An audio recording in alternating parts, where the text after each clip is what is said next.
Hello बच्चों, मैं जयपाल रावत आप सभी का एक बार फिर से अपनी वीडियो में स्वागत करता हूं। आइए आज बात करते हैं जवाहर नवोदय विद्यालय, सैनिक स्कूल और राजीव नवोदय विद्यालय में आने वाले गणित के कुछ महत्वपूर्ण प्रश्न। जवाहर नवोदय विद्यालय का एक प्रैक्टिस पेपर मेरे पास है। इस प्रैक्टिस पेपर के 41 से लेकर 52 तक के क्वेश्चन को मैं पहले करा चुका हूँ। आइए आज देखते हैं 53 से लेकर 60 तक के प्रश्नों को किस तरह से बिल्कुल सरल मेथड से, बिल्कुल सरल तरीके से हल करते हैं। इससे पहले कोई भी स्टूडेंट मेरे चैनल पर नया है, पहली बार मेरे वीडियो को देख रहा है, तो सब्सक्राइब कर दीजिए, बेल आइकन को जरूर दबा दीजिए ताकि सबसे पहले वीडियो आपके पास आए। आइए चलते हैं क्वेश्चन नंबर 53। क्वेश्चन क्या कहा है? किसी संख्या के सभी अंकों के योग को उसी संख्या से घटाने पर प्राप्त संख्या निम्न में से किससे हमेशा विभक्त होगी। तो यहां से देखिए, ध्यान से देखना बच्चों इस क्वेश्चन को। ये क्या कहता हमको? किसी संख्या के सभी अंकों को, कोई भी संख्या ले लो, आप 1 अंक लो, 2 अंक लो, 3 अंक लो, कोई भी संख्या लो। मैंने क्या लिया, एक बार मैंने ले लिया 15। ठीक है, मैंने 15 ले लिया। ये 15 सभी अंकों के योग को, इन दोनों के योग, अंकों का योग जोड़ो जरा, इन दोनों का योग हो गया 6। उसी संख्या से घटाने पर, इसी संख्या से घटा दो, बल इसी संख्या के योग को घटा देना है, इसी संख्या से योग को घटा देना है। तो 15 में से 6 गया, कितना बचता है? ये बचता है 9। यह किससे विभाजित होता है? बल किस संख्या से हमेशा विभक्त होता है? अब ये देखो, 9 किससे विभक्त होगा हमेशा? ये 2 से तो होगा नहीं, 6 से भी नहीं होगा, 8 से भी नहीं होगा, 3 से विभक्त हो रहा है। ठीक है, 15 की जगह आप कोई बड़ी संख्या ले लो, आपकी इच्छा, आप कोई भी बड़ी संख्या ले लो 15 की जगह। क्वेश्चन नंबर 2 देखिए क्वेश्चन नंबर 54। उदय प्रातःकाल 8:45 बजे घर से चलता है। वह 9:25 बजे स्कूल पहुंचता है। उसे घर से स्कूल पहुंचने में कितना समय लगा? ध्यान से देखिए भाई इस क्वेश्चन को। ये क्या कहता है देखिए जरा, ये हमारे पास, ये यहां पर सपोज कर लो, ये सुबह घर से चलता है, यहां से चलता हो 8:45 पर, ठीक है, और 9:25 पर वो स्कूल पहुंचता है। ठीक है ना? ये जो ये रास्ता है, ये रास्ते में उसे कितना समय लगा? बल तो कितना समय लगा भाई? जब पहुंचा, इससे इसको माइनस कर दो, है ना? इसका मतलब 9:25 से आप माइनस करेंगे 8:45 को, है ना? ये घंटा था, आवर कहते हैं जिसे, ये मिनट था। अब यहां पर बच्चों ध्यान से देखना इस चीज को, ये क्या बन रहा भाई? ये 25 छोटा हो गया ना, नीचे 45 बड़ा हो गया, है ना? तो यहाँ ऊपर 25, यहाँ मिनट कम है, नीचे मिनट ज्यादा है। तो हमने क्या करना है, एक कैरी लेनी है। हमने क्या करना है, कैरी लेनी है। यहां से 1 घंटा, यहां से जैसे आया तो 1 घंटा, एक घंटा लिया ना कैरी, 1 घंटा गया, तो घंटा को जब मिनट में, मतलब कितना मिनट हुआ? 60 मिनट हुआ। 60 मिनट ये और 25 मिनट ये, टोटल मिलाकर कितने मिनट हो गए? अब ये 85 मिनट हो गए। अब इसकी जगह बचा यहाँ 8, क्योंकि 1 घंटा कैरी चला गया। अब करो माइनस भाई, 85 में से 45 का 5 में 5 गया 0, 8 में से 4 गया 4। अब यहां से देखो, यहाँ 8 में 8 गया 0, यानी केवल 40 मिनट। कितना बचा? केवल 40 मिनट। Clear point? आइए अगला क्वेश्चन देखते हैं जरा। क्वेश्चन नंबर 55 देखो जरा। 55 क्या कहता है? 38 सही 1/4 में कितने 2 सही 2.25 है? 38 सही 1/4 में कितने 2.25 है? सोचो जरा, इस 38 सही 1/4 की जगह पे मैं लिखता हूं 50 रुपए में कितने 10 हैं? तब क्या करते आप? सोचो जरा, अब हो गया ना आसान। तो आप क्या करते? 50 रुपए में कितने 10 हैं? आप सीधा सीधा बोलते 5 10 है। कैसे? 10 से आप सीधा इसको भाग देते भाग। बिल्कुल यही चीज इस क्वेश्चन में भी करना है कि इससे इसको सीधा सीधा भाग कर देना है। ठीक है चीज? आइए देखिए जरा, इसने कहा हमको, अब हमने क्या कहा, इसका मतलब हुआ 38 सही 1/4 और बटे 2.25। ठीक है चीज? 38, 4 के 38 से गुणा करो, 1 जोड़ दो, 4 8 32 और 1 33 का 3, कैरी लगा 3 और 4 थे 12 और 3 15, ये बना, और बटे 4 था, और बटे देखो 2.25 है ना, दशमलव को हटाया, इसकी दशमलव की जगह 1 लिखा, और 2 5 की जगह 2 जीरो, 2 दशमलव के बाद 2 अंक थे ना, तो 2 जीरो लगाया। ये सबसे नीचे वाला कहाँ गया, सबसे ऊपर गया, और दोनों बीच वाले की गुणा बीच में होती है। इसका मतलब 153 बना, इंटू सबसे नीचे वाला 100 था, बटे 4 का 4 और इंटू ये कितना आया हमारे पास है 225, इतना आया। ठीक है चीज, 25 से काटो जरा, 25 से कितनी बार कटेगा ये, 25 नमा 225, 25 चकू 100, फिर 4 से 4 कटा। अब 9 का भाग जरा इसमें दो, जरा कितनी बार जा रहा है देखो जरा, 9 एकम 9, यहाँ 6 बचेगा, 3 63 बनेगा, 9 सत्ता 63, 9 सत्ता 63, तो आंसर क्या हुआ हमारे पास 17। ठीक है ये चीज, ये हमारे पास आंसर 17 आया। अगला क्वेश्चन देखो जरा क्या कहता है, अगला क्वेश्चन कहता है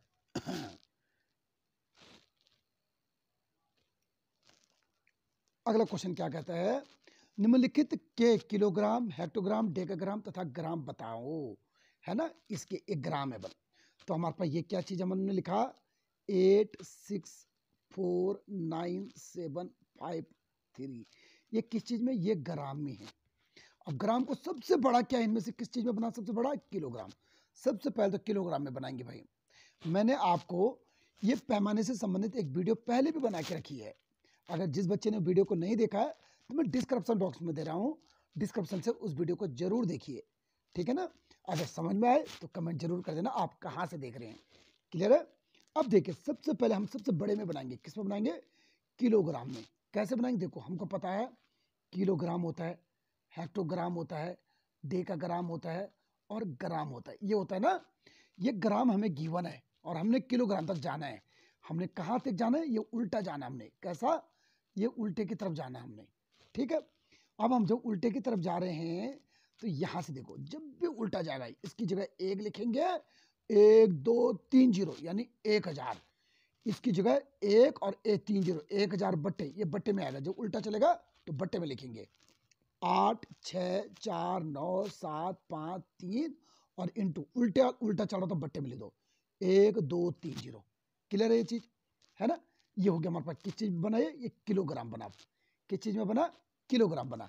अब ध्यान से देखो जरा, 1 2 3 जीरो नीचे है तो 3 अंक पीछे दशमलव आएगा, 1 2 3 यहाँ दशमलव आएगा, इतना मतलब ये बना 8 6 4 9 दशमलव 7 5 3 किलोग्राम। इसका मतलब इतना तो किलोग्राम पूरा पूरा है, 8649 किलोग्राम पूरा पूरा है, और प्लस 0.753 किलोग्राम और है। अब इस किलोग्राम को हमने इससे छोटे वाले में हेक्टोग्राम में बनाना है, किलोग्राम को हेक्टोग्राम में बनाओ। अब ये सीधा सीधा चल रहा है, किलोग्राम को जो हेक्टोग्राम में बनाएंगे तो 1 और 1 जीरो यानी 10 से गुणा करेंगे। जैसे अभी देखो 8649 ये किलोग्राम बना, प्लस इसमें जैसे ही 10 से गुणा करेंगे तो क्या आएगा 7 आ जाएगा, और पॉइंट यहाँ आ जाएगा 53 हेक्टोग्राम आ जाएगा। ठीक है चीज, और अगली बार अब हेक्टोग्राम को किस में बनाएंगे, हेक्टोग्राम को हम डेकाग्राम में बनाएंगे, हेक्टोग्राम को डेकाग्राम में बनाएंगे, फिर से 10 से गुणा, ये तो पूरा पूरा हो गया, जब इसमें करेंगे तो दशमलव यहाँ आ जाएगा। क्लियर है चीज, यानी आप खुद देख सकते हैं इसमें 8649 किलोग्राम ये है, फिर 7 हेक्टोग्राम ये आएगा, फिर इसके बाद 5 डेकाग्राम आ जाएगा, फिर 3 ग्राम आ जाएगा, ये आंसर आ जाएगा। क्लियर है चीज, क्वेश्चन आंसर नंबर ए सही है। अगला क्वेश्चन देखो जरा क्या कहता है, अगला क्वेश्चन कह रहा है एक आयत की लंबाई और चौड़ाई का अनुपात है। देखो एक आयत हमारे पास, ये आयत हमारे पास है ना, इस आयत की लंबाई और चौड़ाई का अनुपात 7:2 है। मैंने कहा था जब भी अनुपात देगा तो अनुपात को जब हटाते हैं तो अनुपात की जगह क्या लिखते हैं हम, एक्स या वाई लिख देते कुछ ना। पहले नंबर पे लंबाई है तो लंबाई कितना है 7x लिखा मैंने, और चौड़ाई कितनी 2 है तो 2x लिखा है, इसको इतना है। इसने कहा इसकी परिमिति, परिमिति का मतलब होता है परिमाप, परिमिति का मतलब परिमाप, तो इसका क्षेत्रफल ज्ञात कीजिए। इन्होंने कितना दिया परिमाप, इन्होंने जो है परिमाप दिया है हमको 108, और हम भी तो निकाल सकते हैं परिमाप। कैसे निकाल सकते हैं भाई, हमको पता है सभी भुजाओं का जोड़ परिमाप कहलाता है ना, तो सभी भुजाओं का जोड़ परिमाप कहलाता है ना, तो हमने क्या किया 7x है, 7x ऊपर भी होगा ये वाला, और 2x ये भी होगा, जब 2x ये है 2x जोड़ जोड़ सभी भुजाओं का योग, इसी को तो परिमाप कहते हैं। 7 7 14 और 2 और 2 4, 14 4 कितना हुआ 18। तो हमारी तरफ से परिमाप कितना आया 18x। 7 7 14 और 4 18, 18x आया। ठीक है, इनकी तरफ से परिमाप 108, हमारी तरफ से परिमाप 18x। तो दोनों को बराबर कर दो भाई, दोनों बराबर होने चाहिए। तो x बराबर कितना है 18, इसके बट्टे में चल जाएगा। ठीक है, 108 भाई 18, 18 छक्का 108, x बराबर 6 आया 6। अब क्या करें, इन्होंने कहा इसका क्षेत्रफल ज्ञात कीजिए। तो भाई x की वैल्यू तो आ गई, अब लंबाई क्या है इसकी बताओ जरा। तो लंबाई बराबर हो जाएगी 7 into x, 7 into x, x की जगह रखो 7, एक्स की जगह 6 रखो, 7 छक्का 42। चौड़ाई रखो जरा 2x, एक्स की जगह 6 रखो जरा, 2 छक्का 12। अब इसने बोला क्षेत्रफल, तो क्षेत्रफल बराबर होता है लंबाई इंटू चौड़ाई, इन दोनों की गुणा, आपस में गुणा कर दो, यानी कि 42 इंटू 12। ठीक है, देखो 12 दूनी 24 का 4 करे लगा 2, अब 12 चक्कू 48 और 2 50, ये मीटर स्क्वायर। ठीक है, मीटर स्क्वायर, वर्ग मीटर 504 वर्ग मीटर। क्लियर है पॉइंट। अगला क्वेश्चन देखो जरा, देखो भाई अगला क्वेश्चन क्या कह रहा है, एक रेलगाड़ी 1 किलोमीटर लंबे पुल को 2 मिनट में पार करती। अच्छा जी, ठीक है भाई, एक रेलगाड़ी है इस तरह से, तो है ना, रेलगाड़ी 2 मिनट में पार करती। यदि रेलगाड़ी की लंबाई पुल के, देखो एक रेलगाड़ी ये है, ये रेलगाड़ी है, ये क्या करती, एक रेलगाड़ी 1 किलोमीटर लंबे पुल को, और ये पुल यहाँ पर है, ये पुल, ये पुल ये है, ये पुल के ऊपर जा रही है ना रेलगाड़ी, ये 1 किलोमीटर लंबा पुल है, 1 किलोमीटर लंबे पुल को 2 मिनट में पार करती है। अब कब बोलेंगे कि रेलगाड़ी ने पुल को पार कर दिया, कब बताएंगे, जब इसका ये पिछला वाला सिरा यहाँ आगे पहुंच जाए, तभी तो कहेंगे हम रेलगाड़ी ने पुल को पार कर दिया। और जब ये पिछले वाला सिरा यहाँ आएगा तो इसका मतलब रेलगाड़ी कहाँ जाएगी, आगे चले जाएगी, रेलगाड़ी आगे जाएगी, इसका मतलब यहाँ आगे चल जाएगी, और यहाँ से यहाँ तक हम पूरा जोड़ देंगे दूरी, है ना, ये दूरी हो जाएगी। तो रेलगाड़ी कितना लंबी बोल रहे, क्या बोले रेलगाड़ी के लिए, रेलगाड़ी के लिए क्या बोला इसने, देखो जरा, इसने कहा पुल से आधी है, रेलगाड़ी की लंबाई क्या, पुल से आधी, ये 1 किलोमीटर है, तो ये कितने किलोमीटर होगा 1/2 किलोमीटर, यानी 0.5 किलोमीटर, ये 0.5 किलोमीटर। क्या कह सकते हो उसको भाई, ये आधा है तो आधा का 1 है, तो 1 का आधा 1/2 किलोमीटर है ये। ठीक है, अब टोटल दूरी क्या हो गई, रेलगाड़ी यहां से यहां तक जाएगी ना, टोटल दूरी हमारे पास, तो आप लिखोगे दूरी बराबर कितना हो बेटा 1 + 1/2 किलोमीटर, यानी 2 × 2 = 3/2 किलोमीटर, इतनी दूरी हो गई। ठीक है चीज, इसने बोला 2 मिनट में पार करती है, पूरी 2 मिनट में पार करती है। समय क्या है, समय बराबर 2 मिनट। ठीक है, अब हमें आंसर किस में चाहिए, घंटा में चाहिए, किलोमीटर प्रति घंटा, ऊपर वाला किलोमीटर है तो इसको मिनट को घंटे में बनाओ, तो 2, अब मिनट को जो घंटे में बनाएंगे 1/60, ये आवर आ गया, 2 × 3 = 60, यानी कि 1/30 आवर। ठीक है, ये चीज आया। अब क्या चीज, वो हमें क्या निकालना है, हमें निकालना है चाल। तो चाल बराबर क्या होता है, चाल बराबर होता है दूरी बटे समय, दूरी बटे समय होता है। तो दूरी कितनी भाई हमारे पास, दूरी ध्यान से देखो जरा, हमारे पास दूरी कितनी है, दूरी हमारे पास है, दूरी हमारे पास ये दूरी है, और ये समय हो गया हमारे पास, ठीक, ये समय हो गया, ठीक है, ये समय हो गया, दूरी है और ये समय है। तो दूरी कितना भाई, दूरी बटे चाल, यानी दूरी हो गया 3/2 किलोमीटर हुआ, और चाल कितना हुआ 1/30 हो गया आवर। तो ये कहाँ जाएगा, ऊपर जाएगा, यानी 3 × 30 बनेगा और बटे 2 बनेगा। ठीक है, 2 × 2 बनेगा ना नीचे, 2 से 30 को काटो 15, और 15 × 3 = 45 आ जाएगा, यानी कि 45 किलोमीटर प्रति आवर, 45 किलोमीटर प्रति आवर। क्या आ गया इसका आंसर, 45 किलोमीटर प्रति आवर।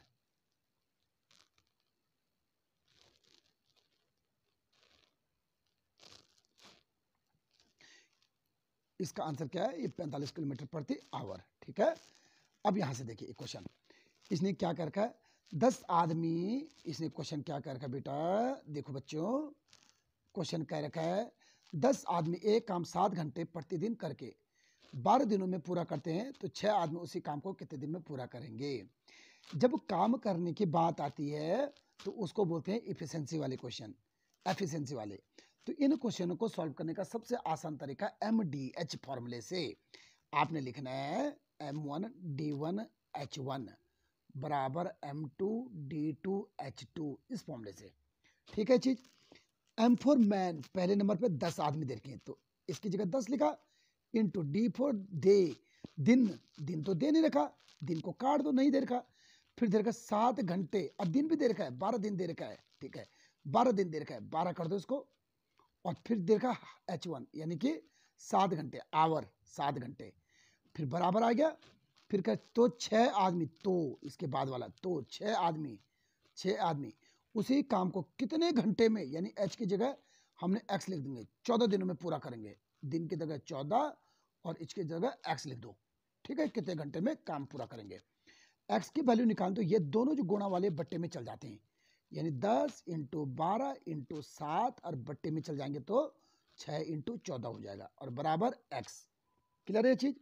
देखो 7 दूनी 14 हो गया, अब 2 और 6 मिलाकर 2 6 का 12 हुआ और 12 से पूरा 12 कटा, कितना बचा, X बराबर 10 आवर, X बराबर 10। ठीक है ना।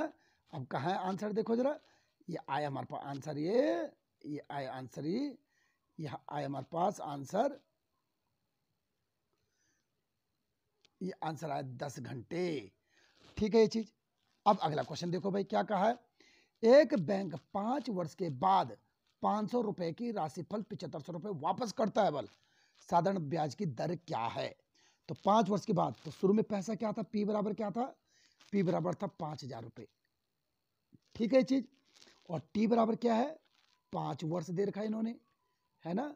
कितना वापस करता है बोलिए, 7500। इसका मतलब वापस क्या करता है, इससे ज्यादा दे रहा है ना, इससे मिलाकर ज्यादा, तो क्या ज्यादा दे रहा हो, ब्याज ज्यादा दे रहा है, तो टोटल मिलाकर ए कहेंगे। ए कितना हो गया हमारे पास, 7500, है ना, ए हो गया।